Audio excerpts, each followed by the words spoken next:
बहुत दिनों पहले की बात है। किसी मुकाम पर एक आदमी रहता था। वो ना अमीर था ना गरीब। उसके 3 बेटे थे। बेटे बड़े खूबसूरत और सजीले जवान थे। लिखना पढ़ना सीख गए थे। बड़े होशियार और समझदार थे। अच्छे लोगों के साथ उठते बैठते, बुरे लोगों से दूर रहते थे। सबसे बड़े भाई नसर की उम्र 21 साल की थी। मंझले भाई नोरोज की उम्र 18 साल की और सबसे छोटे भाई नादिर की उम्र 16 साल की थी। एक दिन बाप ने तीनों बेटों को अपने पास बुलाया। उनको अपने पास बिठाकर हर एक को लाड प्यार किया, सर पर हाथ फेरा और फिर कहने लगा, मेरे अजीज बेटो, मेरे पास कोई दौलत नहीं है। मेरे मरने के बाद जो कुछ तुम्हारे लिए रह जाएगा वो बहुत दिन नहीं चल सकेगा। तुम लोग मुझसे ज्यादा की उम्मीद ना रखो। तुम लोगों के लिए जो कुछ कर सकता था मैंने किया। मैंने तुम लोगों को 3 गुण दिए हैं। एक तो ये कि मैंने तुम लोगों को सेहतमंद और ताकतवर बनाया। दूसरा ये कि मैंने तुम लोगों को हथियारों से काम लेना सिखाया और तुम लोग माहिर सिपाही बन गए। तीसरा ये कि मैंने तुम लोगों को सिखाया कि किसी से नहीं डरना चाहिए और तुम लोग बहादुर बन गए। अब मैं तुम लोगों को 3 नसीहतें करता हूं और इनको सुन लो और हमेशा याद रखो। ईमानदार बने रहो। हमेशा परेशानी से दूर रहोगे। शेखी ना बगारा करो। तुमको शर्माना ना पड़ेगा। मेहनत से जी ना चुराओ। आराम और सुख से जियोगे। बाकी सब की फिक्र तुम लोग खुद करो। मैंने तुम लोगों के लिए 3 घोड़े तैयार कर रखे हैं, काला, भूरा और खाकी रंग का। तुम्हारे थैलों में इतनी खुराक भर दी है जो 1 हफ्ते के लिए काफी होगी। अब तुम लोग सफर पर रवाना हो जाओ। दुनिया में घूमो फिरो। दुनिया को देखे बगैर आदमी ना बन सकोगे। जाओ अपनी किस्मत को आजमाओ। सफर बखैर मेरे बेटो। ये कहकर बाप उठा और चला गया। तीनों भाई सफर की तैयारी में लग गए। अगले दिन पो फटते ही वो तीनों घोड़ों पर सवार होकर सफर पर रवाना हुए। वो सारा दिन रुके बगैर चलते रहे और अपने घर से बहुत दूर निकल गए। शाम हुई और अंधेरा छाने लगा तो एक जगह आराम करने के लिए रुके। वो अपने घोड़ों से उतरे, बैठकर खाना खाया और सोने की तैयारी करने लगे। वो मकाम बिल्कुल सुनसान और वीरान था। चुनाचे भाइयों ने सोचा कि यह मुनासिब नहीं है कि हम तीनों एक ही साथ सो जाएं। बेहतर यही है कि रात को 3 हिस्सों में बांट लें और बारी बारी पहरा दें। उन्होंने ऐसा ही किया। सबसे पहले बड़ा भाई नसर पहरा देने लगा। बाकी दोनों लेटकर सो गए। नसर बड़ी देर तक बैठा अपनी तलवार से खेलता रहा और चारों तरफ नजरें दौड़ाता अपने भाइयों की नींद की हिफाजत करता रहा। चांदनी रात थी। चारों तरफ खामोशी छाई हुई थी। सारा माहौल गहरी नींद में डूबा हुआ था। अचानक एक तरफ से शोर सा सुनाई दिया। नसर फौरन उठा और नंगी तलवार पकड़कर चौकन्ना खड़ा हो गया। ये तीनों भाई जहां रुके थे वहां से कुछ दूरी पर जंगल था और उसमें एक शेर अपनी खो में पड़ा हुआ था। इंसान की बू पाकर वो अब अपनी खो में से निकलकर खुले मैदान में आ गया था। शेर को देखकर नसर डरा भी ना और ना घबराया। उसे यकीन था कि शेर से निपट लेगा। बस उसे इस बात की फिक्र थी कि भाइयों की नींद खराब ना हो। इसलिए वो एक तरफ को दौड़ पड़ा। शेर ने उसका पीछा किया। थोड़ी दूर जाकर नसर ने पीछे मुड़ते हुए शेर के दाएं पंजे पर तलवार मारी। जख्मी शेर धाड़ता हुआ उस पर लपका। नसर फुर्ती से एक तरफ हट गया और अपनी तलवार से शेर के बाएं पंजे पर भरपूर वार किया। शेर अपनी तमाम ताकत यकजा करके एक बार फिर बहादुर पर टूट पड़ा। नसर फिर तुरंत दे गया और इस बार उसने शेर के सर पर खींचकर तलवार मारी। शेर धम से गिर पड़ा और फौरन मर गया। नसर शेर के ऊपर चढ़कर बैठ गया। उसने शेर की खाल में से एक लंबा सा पट्टा काटकर कुर्ते के अंदर अपनी कमर के गिर्द बांध लिया। फिर वो अपने भाइयों के पास लौट आया और कुछ इस तरह अपनी जगह पर बैठ गया जैसे कुछ हुआ ही ना हो। थोड़ी देर के बाद नसर की पहरेदारी का वक्त खत्म हो गया। वो सोने लेटा और फिर नौरोज पहरा देने लगा। उसकी पहरेदारी का वक्त बगैर किसी हादसे के बीत गया। अब तीसरे भाई नादिर की बारी आई। उसकी पहरेदारी के दौरान भी कोई ऐसी वैसी बात नहीं हुई। पहली रात इसी तरह गुजर गई और सुबह हुई तो तीनों भाई अपने घोड़ों पर सवार होकर फिर आगे चल पड़े। वो बहुत देर तक चलते रहे और एक लंबा रास्ता तय किया। सूरज डूबते वक्त वो एक पहाड़ तक पहुंचे। उस पहाड़ के दामन में एक बहुत ऊंचा दरख्त उगा हुआ था। उसके नीचे एक चश्मा था। भाइयों ने यहीं चश्मे के किनारे रात काटने का फैसला किया। चश्मे के करीब एक गार था और उसके अंदर सांपों का बादशाह अजदर सुल्तान रहता था। लेकिन भाइयों को उसका कुछ अता पता नहीं था। उन्होंने अपने घोड़ों को पानी पिलाया, फिर दरख्त से बांधकर उनको साफ किया, उनकी पीठ की मालिश की, उनके सामने चारा डाल दिया और फिर खुद खाना खाने बैठ गए। खा पी चुके तो उन्होंने आपस में तय किया कि पिछली रात की तरह आज भी वो बारी बारी सोएंगे और बारी बारी पहरा देंगे। चुनाचे गुज़िश्ता रात की तरह मंझला और छोटा दोनों भाई लेटकर सो गए और बड़ा भाई नसर पहरा देने लगा। उसकी पहरेदारी में कोई खास बात ना हुई। अब दूसरे भाई नौरोज की बारी थी पहरा देने की। वो पहरा देने लगा। चांदनी रात थी। चारों तरफ सन्नाटा छाया हुआ था। लेकिन अचानक शोर सुनाई दिया। थोड़ी ही देर के बाद गार से अजदर सुल्तान निकल आया। वो अपने देह से सर को उठाए मोटे कुंदे जैसे बदन को घसीटता और फुनकारे मारता हुआ चश्मे की तरफ बढ़ा। और नौरोज जरा भी नहीं डरा, इस ख्याल से कि भाइयों की नींद में खलल न पड़े। वो उठकर चश्मे से परे खुले मैदान की तरफ दौड़ा। इंसान की बू पाकर अजदर सुल्तान ने उसका पीछा किया। जरा दूर जाकर नौरोज रुक गया और अपनी तलवार से सांपों के बादशाह की दुम पर वार किया। तलवार की जरब से अजदर सुल्तान जमीन पर लौटने लगा। बहादुर ने चुस्ती से उसकी पीठ पर जोर से तलवार मारी। सांप सख्त जख्मी हो गया और तीसरे वार से उसने दम तोड़ दिया। नौरोज ने उसकी खाल में से एक लंबा पट्टा काटकर उसको कुर्ते के अंदर कमर के गिर्द बांध लिया और वापस आकर अपनी जगह पर इस तरह बैठ गया जैसे कुछ हुआ ही ना हो। थोड़ी देर में उसकी पहरेदारी का वक्त खत्म हुआ और फिर नादिर की बारी आई। उसकी पहरेदारी का वक्त भी बखैर खूबी गुजर गया। इस तरह दूसरी रात भी खत्म हुई। सुबह होते ही तीनों भाई घोड़ों पर चढ़कर फिर अपने रास्ते पर रवाना हो गए। वो दिन भर चलते रहे, आगे बढ़ते रहे, पहाड़ों से गुजरते, बियाबानों से गुजरते, जो जब सूरज डूबने लगा तो एक टीले तक जा पहुंचे। वही रात गुजारने का इरादा करके घोड़ों से उतरे। रात अंधेरी थी क्योंकि आसमान पर बादल छाए हुए थे, इसलिए उन्होंने आग जला ली। फिर उन्होंने बैठकर खाना खाया। हस्बे मामूल दो भाई सोने लेटे और सबसे पहले बड़ा भाई पहरा देने लगा। फिर उसकी जगह मंझले भाई ने ले ली। उसके बाद छोटे भाई की बारी आई। छोटा भाई नादिर देर तक बैठा पहरा देता रहा। चारों तरफ खूब अंधेरा छाया हुआ था, कुछ नजर नहीं आता था, इसलिए नादिर कान खोले लेकिन आंखें बंद किए बैठा रहा। कभी कभी आंखें खोलकर इधर उधर देखता और फिर आंखें बंद कर लेता था। एक दफा जो उसने आंखें खोली तो देखा कि आग बुझ गई है। ये अच्छा नहीं हुआ कि आग बुझ गई है, इसको फिर जलाना चाहिए, उसने सोचा। ये सोचकर वो टीले पर चढ़ गया और इधर उधर नजरें दौड़ाने लगा कि शायद कहीं आग जलती हुई नजर आ जाए। अचानक उसे एक तरफ बहुत दूर कोई चिराग सा टिमटिमाता हुआ दिखाई दिया। वो फौरन टीले से उतरकर घोड़े पर चढ़ा और उस तरफ को चल दिया। वो बहुत देर तक चलता रहा और आखिर एक अकेले मकान तक जा पहुंचा। वो घोड़े से उतरा और आहिस्ता आहिस्ता पंजों के बल चलता हुआ जाकर खिड़की से अंदर झांकने लगा। अंदर रोशनी थी।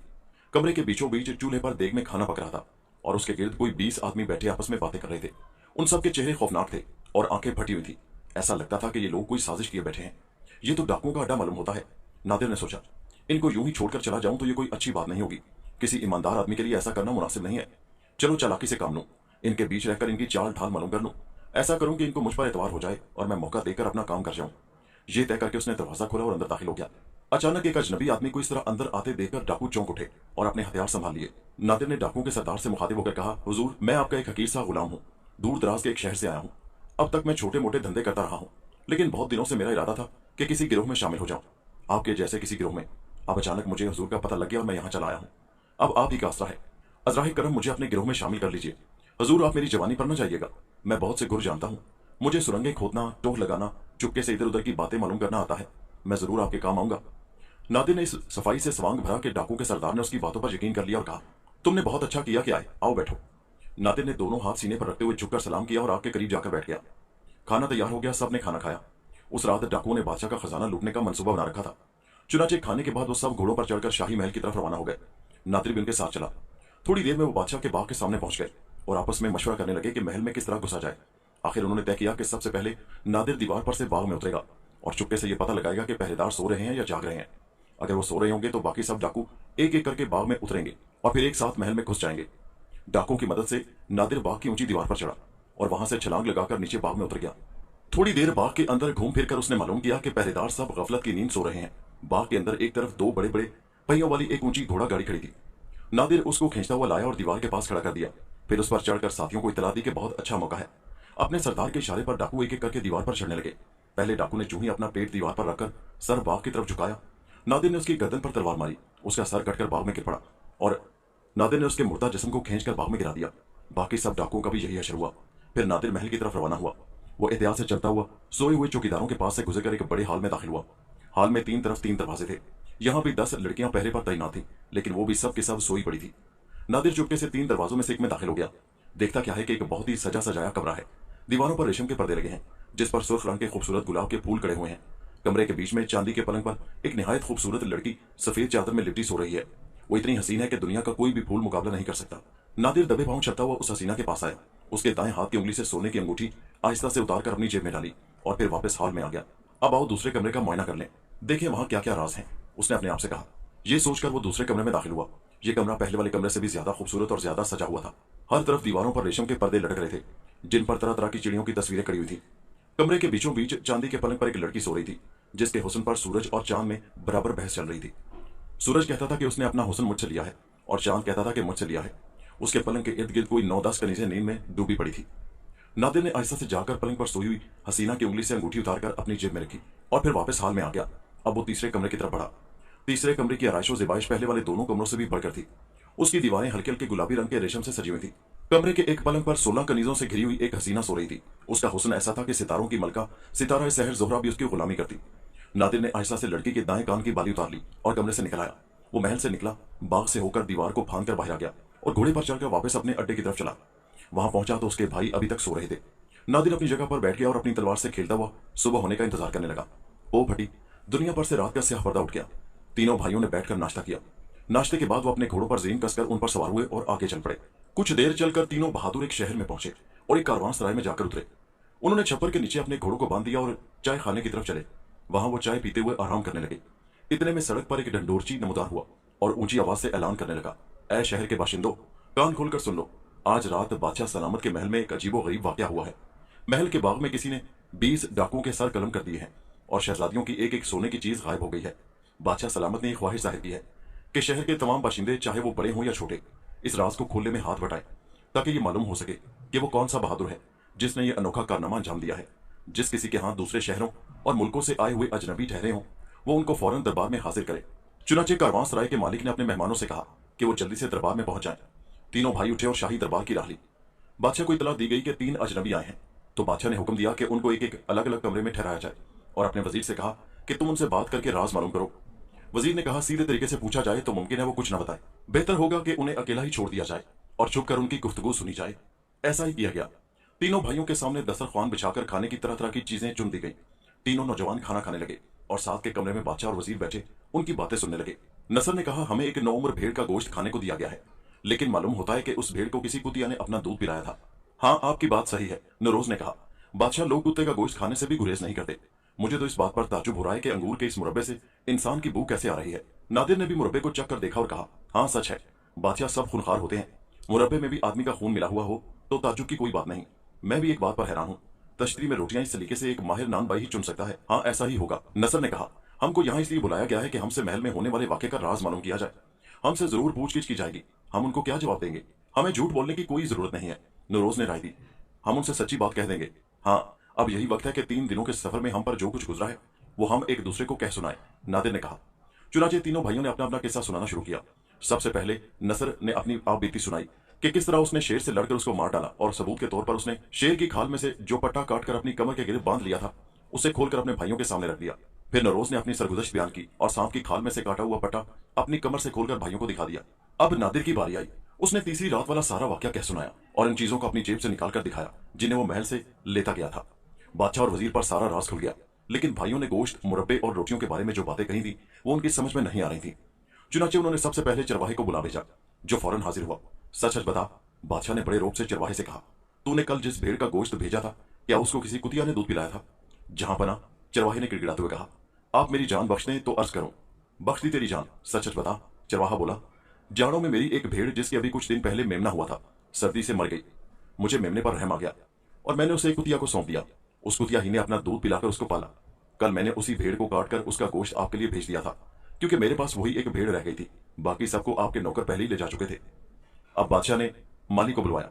जब वो हाजिर हुआ तो बादशाह ने रोब से पूछा, सच सच बता, क्या अंगूर के मुरब्बे में आदमी का खून मिला हुआ था? हजूर, एक वाकया हुआ था, अगर जान के मान पाऊं तो वो वाकया बयान कर दूं। माली ने जवाब दिया, बख्श दी तेरी जान, मैंने सुना क्या हुआ था, बादशाह ने कहा। माली बोला, पिछले साल गर्मियों की बात है, मैंने आपके लिए सबसे अच्छे अंगूर बचा रखे थे। न जाने कौन रोज रात के वक्त आकर उनको चुरा कर ले जाने लगा। मैं अंगूर की बेलों के नीचे छुपकर चोर का इंतजार करने लगा। अचानक एक आदमी आता हुआ दिखाई दिया। जब वो करीब आया तो मैंने लाठी खींचकर उसके सर पर मार दी। चोर वहीं मर गया। मैंने अंगूर की बेलों के नीचे ही एक गड्ढा खोदकर मुर्दे को उसमें गाड़ दिया। अगले साल अंगूर की बेलें इस तरह परवान चढ़ी और उन पर इतना अंगूर लगा कि खुदा की बना। पत्तों से ज्यादा अंगूर के गुच्छे थे, लेकिन उसके मजे में जरा सा फर्क था, इसलिए मैंने ताजे अंगूर आपको ना भेजकर उनका मुरब्बा बनवा लिया। इस तरह भाइयों की कही हुई 2 बातें सच साबित हुई। रही तीसरी रोटियों वाली बात, तो वो भी बिल्कुल सही थी। तशरीफ पर रोटियां खुद बादशाह ने अपने हाथों से चुनी थी। मालूम हुआ कि उसका बाप नान बाई था। बादशाह भाइयों के पास कमरे में गया, उनसे सलाम अलैकुम किया और फिर कहा, तुमने जो कुछ कहा था वो सच निकला है। इस वजह से तुम लोग मुझे और भी पसंद आ गए हो। अब मेरे मोजिज बहादुर मेहमानों, मेरी तुम लोगों से गुजारिश है। फरमाइए, भाइयों ने कहा। आपकी फरमाइश अगर मुनासिब होगी तो हम उसको जरूर पूरा करेंगे। बादशाह बोला, मेरी 3 बेटियां हैं और बेटा कोई नहीं है। तुम लोग यहीं रह जाओ, मैं अपनी बेटियों की तुम लोगों से शादी कर दूंगा। सारे शहर को दावत दूंगा। 40 दिनों तक सबको पुलाव खिलाता रहूंगा। आपकी ये बात तो बहुत अच्छी है, नसर ने जवाब दिया, लेकिन हम आपकी बेटियों से शादी कैसे कर सकते हैं? हम ना तो बादशाहजादे हैं और ना ही हमारे बाप कोई अमीर आदमी है। आपने अपनी दौलत बादशाह से कमाई है और हमने मेहनत करना सीखा है। बादशाह इसरार करने लगा, ये ठीक है कि मैं पूरे एक मुल्क का फरमारवा हूं और तुम्हारे बाप ने तुम लोगों को अपनी मेहनत की कमाई से पाल पोस कर बड़ा किया है, मगर वो ऐसे बहादुर बेटों का बाप तो है, फिर वो किसी बात में मुझसे कम है? असल में वो तो मुझसे ज्यादा दौलतमंद है। इसीलिए तो मैं, जो कि ऐसी लड़कियों का बाप हूं जिनके आगे दुनिया के बड़े बड़े बादशाह सर झुका चुके हैं, मिन्नतें कर चुके हैं, तुम लोगों से ये पेशकश कर रहा हूं कि मेरी बेटियों से शादी कर लो। तीनों भाई राजी हो गए। बादशाह ने बड़ी धूमधाम से अपनी तीनों बेटियों की उन तीनों भाइयों से शादी कर दी। सारे शहर में खुशियां मनाई गई, सारे शहर ने दावतें खाई और यह सिलसिला 40 दिनों तक चलता रहा। तीनों भाई अपनी बीवियों के साथ शाही महल में रहने लगे। बादशाह अपने दामादों से बहुत खुश था। नादिर से उसको सबसे ज्यादा मोहब्बत थी। एक दिन बादशाह अपने बाग में नाले के किनारे एक ठंडी जगह पर सो रहा था। नादिर भी पास ही बैठा हुआ था और कोई नहीं था। अचानक नाले से एक जहरीला सांप निकल आया, जो बादशाह को काटने ही वाला था कि नादिर ने उसको देख लिया और अपनी तलवार से उसके 2 टुकड़े कर दिए। वो भी तलवार को गलाफ में डाल ही रहा था कि बादशाह की आंख खुल गई। नादिर को इस हालत में देखकर उसके दिल में शुबा पैदा हुआ। उसने दिल में सोचा, मेरी बेटी से शादी करके इसकी नाक और भी चढ़ गई है, ये और भी लालची हो गया है, ये तो अब मुझको मारकर खुद बादशाह बनना चाहता है। बादशाह उठकर अपने वजीर के पास गया और वाकया उसको सुना दिया। वजीर बहुत दिनों से बहादुर भाइयों से जला बैठा था, बस मौके का इंतजार कर रहा था। अब मौका पाकर उसने बादशाह से उनकी खूब जी भरकर बुराई की। मेरी राय लिए बगैर आपने इन लफंगों से अपनी प्यारी बेटियों की शादी कर दी, वजीर ने कहा, और ये लीजिए, आपका अजीज दामाद आपको कत्ल करना चाहता था, ये मकारी से किसी ना किसी दिन आपका खात्मा ही कर देगा, देख लीजिएगा। बादशाह वजीर की बातों में आ गया और उसने हुक्म दिया कि नादिर को जेल में डाल दिया जाए। उसको पकड़कर जेल में बंद कर दिया गया। नादिर की बीवी सबसे छोटी शहजादी बहुत उदास हो गई। दिन दिन भर रोते रोते उसके रुखसारों की सुर्खी गायब हो गई। एक दिन वो अपने बाप के पास आई और उसके कदमों में गिरकर कहने लगी कि अपने दामाद को रिहा कर दीजिए। तब बादशाह ने हुक्म दिया कि नादिर को जेल से निकाल कर लाया जाए। उसको बादशाह के सामने हाजिर किया गया तो बादशाह ने उससे मुखातिब होकर कहा, मैंने सोचा भी नहीं था कि तुम इतने मकार होगे, तुमने मुझको मार डालने का इरादा कैसे कर लिया था। उसके जवाब में नादिर ने बादशाह को तोते का एक किस्सा सुनाया। वो किस्सा कुछ इस तरह था। किसी जमाने में किसी जगह एक बादशाह रहता था। उसका एक तोता था। बादशाह अपने तोते से इतना प्यार करता था कि तोते के बगैर उसे पल भर को भी चैन नहीं आता था। तोता अपने मालिक से मीठी मीठी बातें करता और उसका दिल बहलाता रहता था। एक दिन उसने बादशाह से कहा, मैं अपने वतन हिंदुस्तान में अपने माँ बाप और भाई बहनों को छोड़कर आया हूँ। मैं बहुत दिनों से कैद में हूँ। अब मैं आपसे गुजारिश करता हूँ कि मुझे 20 दिन की छुट्टी दीजिए। मैं अपने वतन हुआ हूँ। 6 दिन जाने में लगेंगे, 6 दिन लौटने में, और 8 दिन मैं अपने घर वालों, अपने माँ बाप, भाइयों और बहनों के साथ रहूंगा। नहीं, मैं तुमको जाने नहीं दूंगा। बादशाह ने कहा, तुम एक बार चले जाओगे फिर लौट कर नहीं आओगे और मेरा दिल उचाट हो जाएगा। जहां बना मैं वादा करता हूं कि लौट आऊंगा। आप मेरी बात का यकीन मानिए। बादशाह राजी हो गया और उसने कहा, अच्छी बात है, मैं तुमको छुट्टी देता हूं, मगर सिर्फ 2 हफ्तों की। तोता कहने लगा, चलें ठीक है, यूं ही सही, मैं किसी तरह 2 हफ्तों में वापस आ जाऊंगा। बादशाह ने पिंजरा खोल दिया। तोता फुर से उड़कर पिंजरे से निकला और दीवार पर जाकर बैठ गया। उसने सब लोगों को अलविदा कहा और जुनूब की तरफ उड़ चला। बादशाह पीछे से उसको देखता रह गया। उसको यकीन था कि तोता अब लौटकर वापस नहीं आएगा। तोता 6 दिनों में अपने वतन हिंदुस्तान पहुंच गया और किसी तरह अपने माँ बाप को तलाश कर लिया। बेचारा इतना खुश था कि कुछ न पूछिए। इधर उधर उड़ता फिरता, फुदकता रहता, कलाबाजियां खाता, चीखता चिल्लाता, जंगल की हरियाली में जी भर कर नहाता। वो कितने ही अजीजों, रिश्तेदारों और दोस्तों के हाँ मेहमान बना। उसको पता भी न चल पाया कि किस तरह 2 दिन गुजर गए और फिर दोबारा कैद में जाने का वक्त आ गया। 6 दिन आने में लगे थे, 2 दिन उसने घर गुजारे और अब 6 दिन उसे जाने में लगेंगे। इस तरह उसका सारा वक्त पूरा हो जाएगा, यानी 2 हफ्ते की छुट्टी जो बादशाह ने दी थी। बेचारे तोते का अपने माँ बाप, भाई बहनों से दोबारा जुदा होने को जी नहीं चाहता था।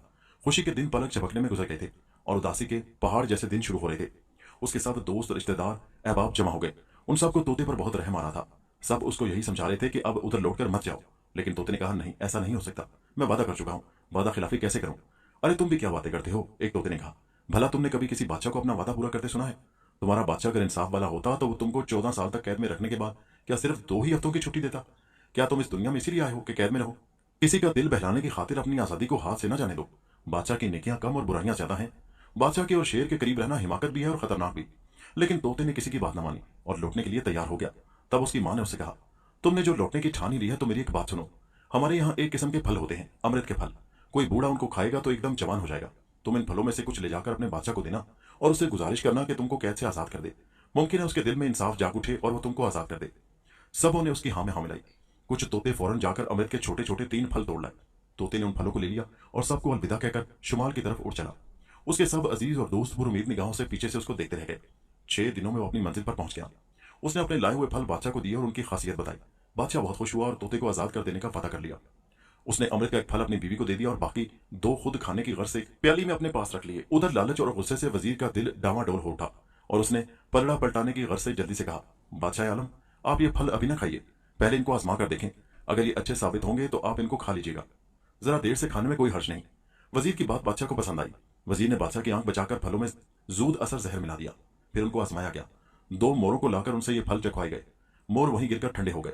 देखा आपने, वजीर ने कहा, इनको अगर आपने खा लिया होता तो आपका क्या हाल होता? बस मैं भी मर जाता, बादशाह ने बड़े हिजान के आलम में जवाब दिया। उसने फौरन गुस्से से तोते को पिंजरे से निकाला और उसकी गर्दन मरोड़ दी। बेचारे तोते को बादशाह से यही इनाम मिला। इस वाकया के बाद कुछ दिन गुजर गए। एक दिन बादशाह को एक बूढ़े पर गुस्सा आ गया और उसने बूढ़े को मौत की सजा सुना दी। अमृत का जो एक फल बचा हुआ था उसको बादशाह के हुक्म पर बूढ़े को खिलाया गया। बस फिर क्या था, देखते ही देखते बूढ़े के सर पर असरे नौ काले काले बाल उग गए, मुंह में नए दांत निकल आए, आंखों में जवानी की चमक पैदा हो गई और 70 साल का बूढ़ा एकदम 20 साल का नौजवान बन गया। अब बादशाह को पता चला कि उसने नाहक तोते की जान ली थी, लेकिन अब पछताने से क्या हो सकता था। यह किस्सा खत्म करके नातिर ने बादशाह से कहा, अब मैं आपको वो वाकया सुनाता हूं जो उस वक्त हुआ था जब आप सो रहे थे। ये कहकर वो बाग में गया और जिस सांप को उसने तलवार से 2 टुकड़े कर दिए थे उसके दोनों टुकड़े उठा लाया। बादशाह अपनी गलती पर बहुत शर्मिंदा हुआ और नादिर से माफी मांगने लगा। नादिर ने बादशाह से कहा, हुजूर, हम भाइयों को इजाजत दीजिए कि हम अपने वतन, अपने घर चले जाए। मालूम होता है कि बादशाहों के साथ नेकी और अमदो आश्ती से रहा नहीं जा सकता। बादशाह ने बहुत मिन्नतें की, बहुत हाथ जोड़े कि मत जाओ, लेकिन तीनों भाई राजी ना हुए। हम दरबारी बनकर शाही महल में नहीं रह सकते, उन्होंने कहा। हम तो अपनी मेहनत के बलबूते पर जिएंगे। तब फिर मेरी बेटियां तुम्हारे साथ नहीं जाएंगी, ये अपने घर रहेंगी, बादशाह ने कहा। लेकिन शहजादियां एक आवाज में बोल उठी, नहीं, हम अपने शौहरों से जुदा नहीं होंगी। ये सुनकर बादशाह हक्का बक्का रह गया और उसने बादले नख्वास्ता उन सबको जाने की इजाजत दे दी। तीनों बहादुर जवान अपनी बीवियों के साथ अपने आबाई घर लौट आए और अपनी कुव्वत बाजू से मेहनत मजदूरी करते हुए बड़े आराम